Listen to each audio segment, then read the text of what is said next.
Christopher Nolan's The Odyssey has a new trailer that dropped last night. We're going to take a look at it right now, do a quick trailer reaction for the latest in the epic full IMAX, first movie shot on full IMAX. We're going to take a look at the trailer right now. This is like the third trailer. I don't know if this will be the final one. I imagine we're going to get more trailers as we get closer to July. They'll probably drop one in June, probably early June. So let's take a look at this one right now, and then we'll talk about it on the other side.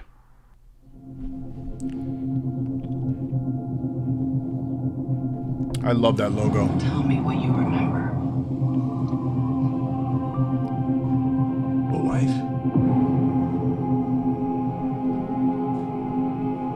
Hathaway. Holland. And then what? Theron. God, she's beautiful. We won the war. John Bernthal. Help me go home.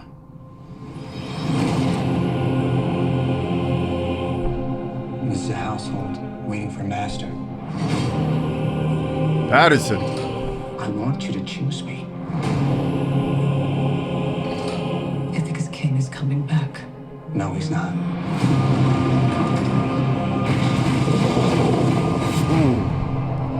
What would he do if he came back here to find all these suitors in his house?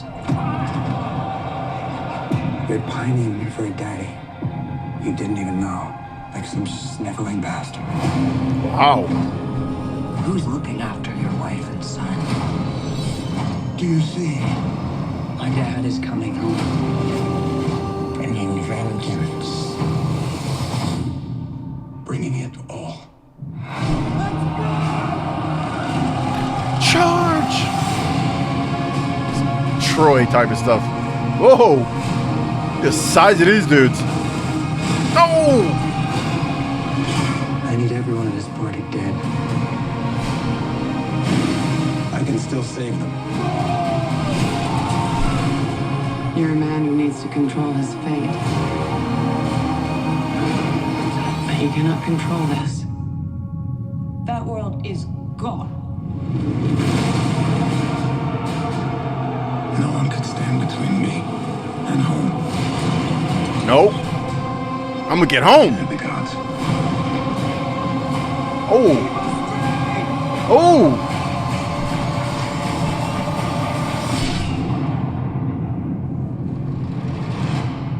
I think it's asleep. Nope, it's not asleep. Wow. All right. All righty. Okay. What'd you think? Let me say that. It looks fantastic. All right.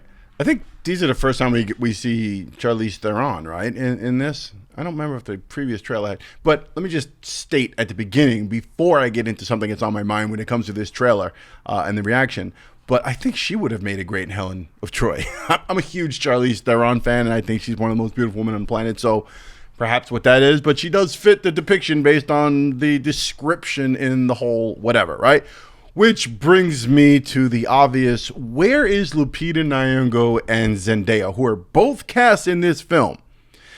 And we know the controversy, I don't even want to call it a controversy. I hate even sort of acquiescing to that language. We know the brouhaha that's being stirred up over since the announcement that Lupita Nyong'o is actually playing Helen of Troy, right? Oh, she's not a fair white woman. She's supposed to be a fair white woman. That's historically accurate. Mind you, we're talking about a poem here. We're not talking about history. This is not history. This is not historical facts. Okay, this is not a World War II epic drama, okay, or World War I drama or Civil War drama. This is a poem, okay? This is what this is. So, you know, I am curious. It sort of stood out to me that we have not seen Lupita Nyong'o or Zendaya, and why would we not? That kind of has me scratching my head. I'm like, is that a marketing thing? What is that? If they're playing such pivotal or they're playing such prominent roles, right? It's not like it's a small part, at least from what I can tell. And from knowing the story, right, it just seems like you know, somehow they'd be featured in that trailer.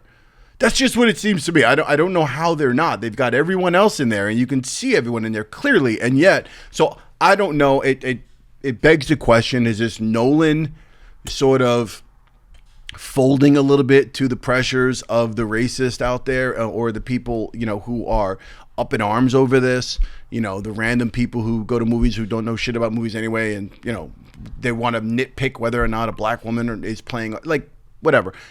Just to reiterate, so that this doesn't come off the wrong way, because I have made it clear that I do somewhat agree in certain situations with characters not just being race swapped like that, right? Like, I don't want to see Idris Elba play James Bond. I want to see Idris Elba play a 00 agent, not necessarily James Bond that was written. Again, it's fictional, right? It's a Ian Fleming character in a book, right? But it was written as a white character. Same thing with Shaft, right? I don't want to see Brad Pitt play Shaft. I'd be upset by that. I'd be disturbed by that. So with that said at the top, do I see why some people, right? What, like the white people, racist or not, right? Even people who are not racist. The white people who might point out the fact that it's a very clear swap. Like, it's not even like she's light-skinned, right? It's not like they use Zendaya to play Helen. They're using a clearly dark-skinned, absolutely golden brown, lovely, just an insanely goddess-like woman in Lupita Nyong'o. Now, with that, all that said, she's still dark-skinned black. She's not fair, as the poem mentions lightly.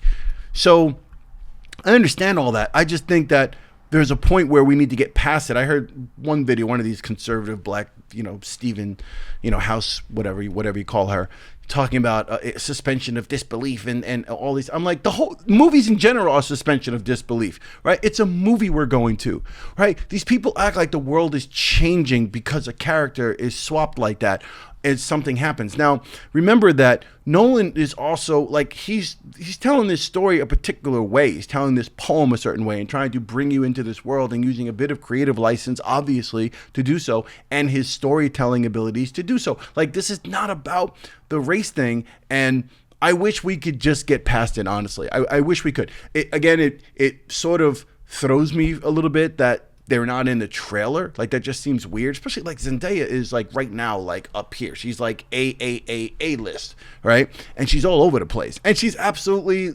gorgeous, like goddess of a woman when you look at her. So I don't know how the two of them are not featured in the trailer. I wonder what that's about. Regarding the whole trailer in general, looks good. I can't wait to see it. First film shot on IMAX. They had to make a special IMAX camera with a box that would allow for the camera to get close enough to the actors to record their audio, to record their dialogue without actually being disturbed by the sounds of the camera. They had to create a whole new camera for that, an IMAX camera. And it's actually, that camera is named after one of the Nolan's guys who worked with him on the IMAX and has been working with him for 20 years on the IMAX camera stuff. And that guy passed away right when they finished shooting the dailies and approving the dailies. And they named the camera after him. I believe it's called Kenzie or something along those lines. But interesting little side note. But I can't wait to see this. This is going to be a huge, epic thing. I'm getting somewhat tired of people, some people, where they have to nitpick the tiniest little things when it comes to, an epic, like especially with Nolan, right? Like it kind of says something about what you really know about filmmaking and to what degree you're able to go into a theater and really appreciate art and understand cinema.